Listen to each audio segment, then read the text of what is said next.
How are you guys doing today? Mr. Stevenson here, and we have something kind of different. It is a PowerPoint, and it is a PowerPoint about the design process thinking. So basically, we are going to learn how to address a problem, how to solve a problem, and how we can use it in our artwork and in our life in general. So it's a 5-step process to understanding a problem or solving a problem. The first thing is understanding the presented problem or assignment. So we need to actually look at what the teacher is asking us to do and try to figure out what exactly that is. Second, you want to be able to clearly articulate the problem you want to solve. You want to be able to sum it up. So we're going to be talking about something that I've done with some of you already. Some of you I have not done it with yet, but we are going to be talking about the problem of taking the alphabet and turning the alphabet into faces. So taking A, B, C, D, all of the letters in the alphabet and turning them into a face. Third, we want to brainstorm possible solutions, select and develop your solution. So you want to think about, how can I solve this problem the teacher is asking me?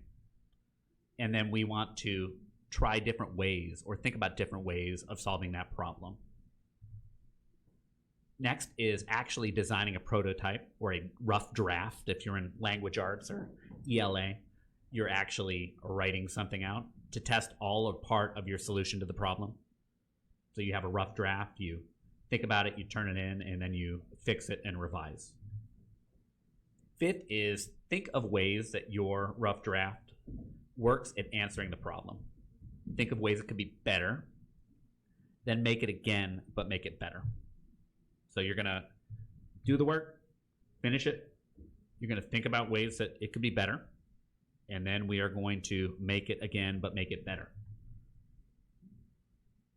And then you're going to go back to step 1, thinking about the problem, thinking about summing up the problem, and then coming up with different ways to fix the problems in your current piece of artwork. So this is a slide from Stanford University. I know you guys are not in university, but it is a basic way that I am taking and thinking about solving design problems. We want to understand the challenge. We want to be able to define and sum it up. We want to brainstorm possible solutions. And we want to make a possible solution or a rough draft or a sketch. And then we want to iterate, which means we are going to redo it. We're going to engage, which means involve ourselves with or actually do a continuous short cycle innovation process. So in art class, that might be raising your hand and saying, Mr. Stevenson, I did this. How can I make it better? Or I did these 3 different eyeballs. Which one do you like more? Why do you like it more? So the presented problem we're working with today, turn the letters of the alphabet into faces. What do you think the first thing we need to think about is when we're talking about the alphabet and turning them into faces? We know what the alphabet is. The alphabet is A, B, C, D, all the way through the letter C. And this is an example of me doing a rough draft, thinking about the letters A, B, C, the letter D, and E. All these letters have been turned into faces. Think about what I'm doing here. We need to understand the problem. The problem is turn the letters of the alphabet into faces. We need to think about, what is a face? What does a face have? It has eyes. Face has nose, a mouth, ears. Sometimes we might not see both ears in a drawing, but usually we see one. And then we have the extra things. We have the chin, the hair, the top of the head, etc. So second, clearly sum up the problem. So we are thinking about the definition of what a face is, what a face has. So using the shapes of each letter of the alphabet, add lines representing eyes, ear, mouth, nose, chin, and top of head. So now we have changed the teacher's assignment or his problem into a problem that is more specific and concise and says exactly what we need to do. We need to use the shape of the letters of the alphabet, and we need to add lines representing the parts of a face.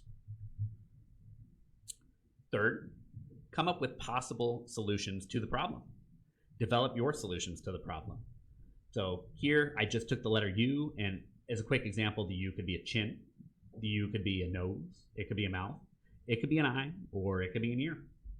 So just kind of running through what could the letter U be.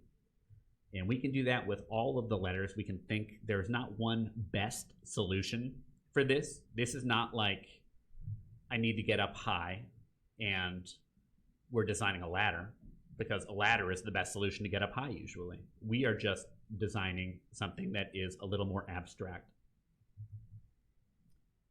Next, fourth step in the 5-part process, make your letters into faces.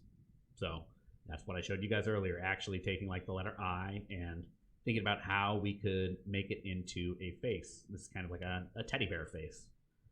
The letter J, thinking how we can disguise that letter the best possible way so that you're almost not even seeing the fact this is a letter G here, making a chin and then making the top of his head. Then next we're going to decide what worked best, think about what could be improved, and then you can ask your teacher or talk to your classmates about it. Like we, in art, oftentimes will do what's called a critique, and we will get to talking about what exactly a critique is. But a critique is talking about our artwork. So we are going to talk about what can be better, how we can improve, and then we're going to make it better.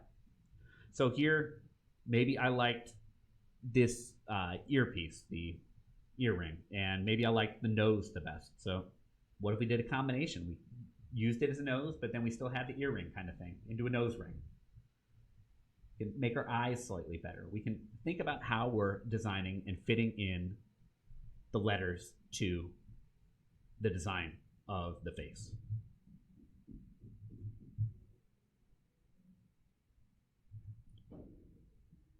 Once again, this goes for all parts of your life. You can use this almost anywhere. You want to understand what is being asked of you. You want to define and clearly articulate the problem. You want to brainstorm possible solutions. And then you want to prototype, do a rough draft, try things out. And then you want to improve on your rough draft. Oftentimes, no, I take that back. Not oftentimes, all of the time, we will not be perfect or the best at something the first time we try it. And that is how we learn. We don't learn to draw a perfect circle just by trying to draw a circle once. We draw it again and again and again. And it's the same with spelling and handwriting and everything we do in life. So we are going to do it again, and we are going to try to do it again. And then once we've done this a few times, we're going to go back to step one, and we are going to say, are we still understanding the question or the problem that is being asked of us? We are going to attempt to clearly articulate how we can make it better. And then we are going to think about those different ways that we could make it better, and then we are going to continue on that process. So the design process helps come up with ideal solutions to problems and assignments in art class, in your other classes, and even your life outside of school. We are going to talk about it through some challenges, through some interesting assignments. We are basically trying to get your brain to think in new and different ways. So that's all I have for you guys today. Kind of deep and heady topic, especially for some of you guys that are a little younger, but I hope you guys have a good one. I will talk to you later. I can't wait to see what you come up with for this assignment. Bye, guys.